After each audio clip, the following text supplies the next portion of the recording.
La déclaration sociale nominale, DSN, est un fichier transmis à divers organismes sociaux comme l'URSSAF, les caisses de retraite, mais aussi au centre des impôts. Elle est transmise mensuellement et remplace la plupart des déclarations sociales.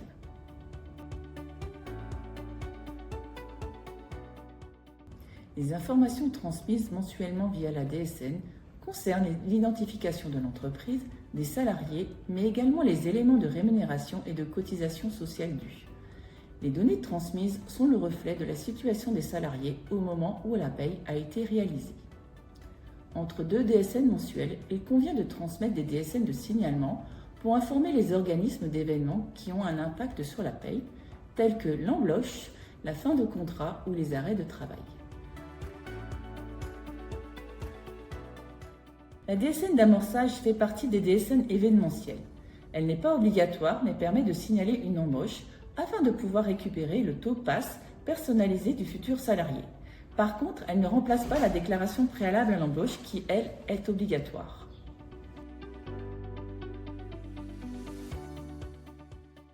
La DSN est obligatoire pour les entreprises privées et certaines institutions publiques.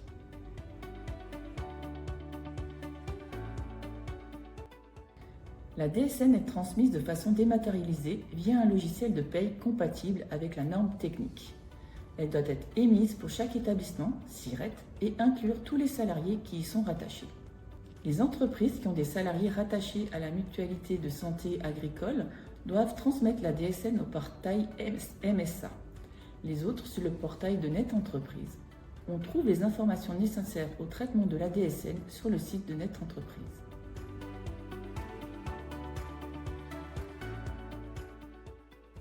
Oui, on peut faire plusieurs DSN sur un même SIRET. La situation peut se présenter lorsqu'il y a différentes échéances de paye dans l'entreprise ou si tous les salariés ne sont pas affiliés au même régime de sécurité sociale, MSA ou régime général. Dans ces cas, la DSN est fractionnée et chaque fraction fait l'objet d'une DSN séparée.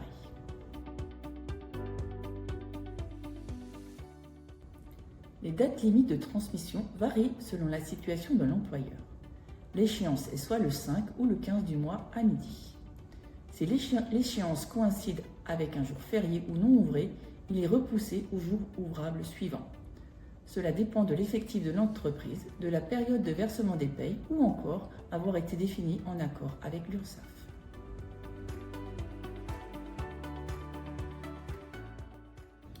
Lors de la réception du fichier DSN par les portails Net Entreprise ou MSA, des contrôles sont effectués et un bilan de traitement de la DSN est consultable par l'employeur. Si le fichier ne remplit pas les conditions techniques, la DSN est dite rejetée. Un rapport avec les causes de rejet est consultable et le déclarant devra corriger les anomalies avant de retransmettre la DSN dans les délais. Si le fichier remplit les conditions de dépôt technique, la DSN est dite conforme et les contrôles sur les informations transmises pourront être effectués par les différents organismes destinataires de la DSN.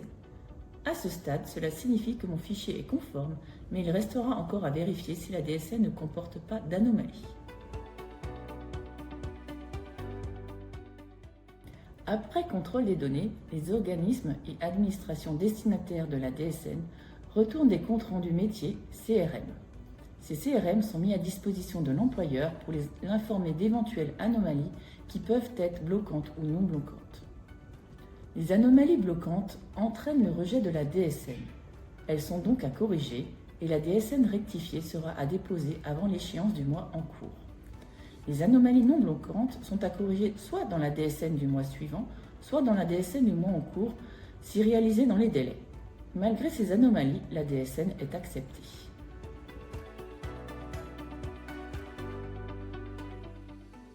La correction d'une DSN déjà déposée et acceptée le mois en cours se fait via le dépôt d'une DSN annule et remplace. Attention, la DSN annule et remplace doit être transmise au plus tard la veille de l'échéance butoir.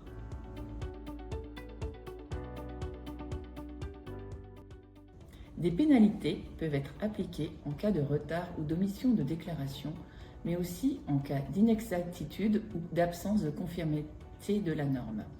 À compter de 2026, certaines informations erronées feront également l'objet d'une DSN de substitution émise par l'URSSAF.